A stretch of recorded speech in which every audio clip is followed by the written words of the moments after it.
over a month into his presidency and Biden is bombing the Middle East. Well, imagine my shock. Never saw that coming. So different having military action under Biden. No middle school level threats on Twitter. Trust Biden and his team's competence. At least while Biden is bombing brown people, he's not being offensive on Twitter. Trump airstrike.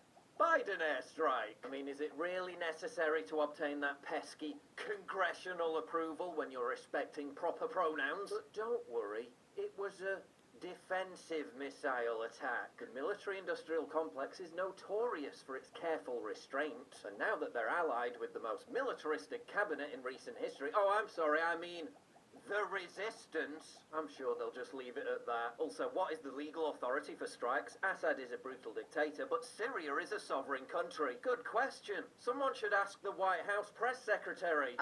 I'll have to just circle back with you. Really think that an administration that cared so much about diversity would really put black and brown people at risk? Yes, Biden may have picked a roster of foreign policy architects that make George W. Bush look like a weed-addled pacifist, but in case you forgot, we now have a VP of colour. Do we really need to know why Biden is bombing the Middle East when we can just watch Kamala Harris dance instead? They're bombing us again, Dad. Don't worry, my daughter. This time it's different. We are now being bombed by Kamala Harris, the first female vice president of USA. We should be proud. This is part of history. Tonight on CNN. Is this the most diverse cabinet ever to bomb the Middle East? Tonight on CNN. What's the biggest threat to brown people? Airborne death raining down on brown people, or QAnon kooks on obscure internet forums discussing white supremacy? Gotta be QAnon, right? The brown kids may still be in cages, but maybe if the cages were painted in rainbow colours, that would make it a positive thing. I guess you don't have to worry about putting kids in cages if you atomise them first. Oreos.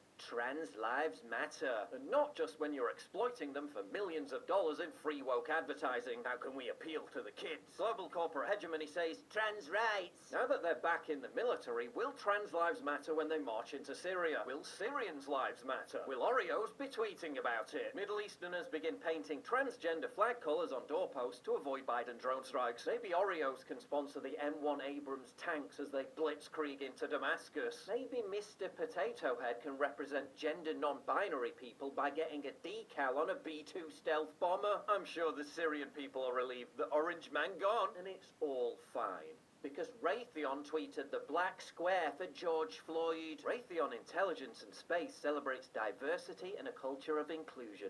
They don't discriminate, and that's why they're totally happy to indiscriminately butcher Yemeni civilians with laser-guided bombs. It's progressive. Biden's pick for defense secretary is being given a $1.7 million handout as he leaves Raytheon. But look!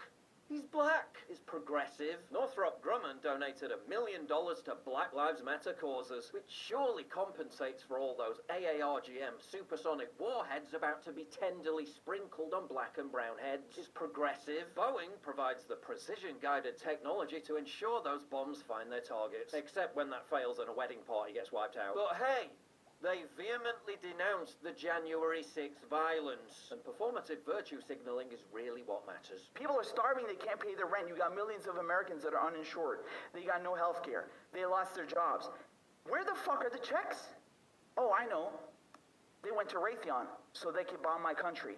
Thank God the cabinet is diverse. I'm so happy that a rainbow cabinet just bombed my country. Thank you so much. But even if there are questions to be asked about further US involvement in the Middle East, you think our wonderfully robust mainstream media wouldn't be all over it? I mean, it's not like major publications aren't even mentioning the story on their front page. Is it? Build back better? More like bomb back better, with inclusivity and compassion. So Joe Biden bombs Syria and kills the minimum wage hike, confirming every fear progressives had. Soon they'll renege on getting $2,000 checks to everyone in the middle class by limiting who gets it to appease their donors. The establishment is back, and it absolutely sucks. Wait, what? The establishment? No. I was told this was the resistance. You're saying they lied to us? Impossible. Bombs are falling on Syria again. The kids are still in the cages. The $2,000 checks are AWOL. But hey, at least Orange Man bad gone. At least Mr. Potato Head no longer a mister. As president, I will use military power responsibly and as a last resort. We will not go back to forever wars in the Middle East. Sure, Jan.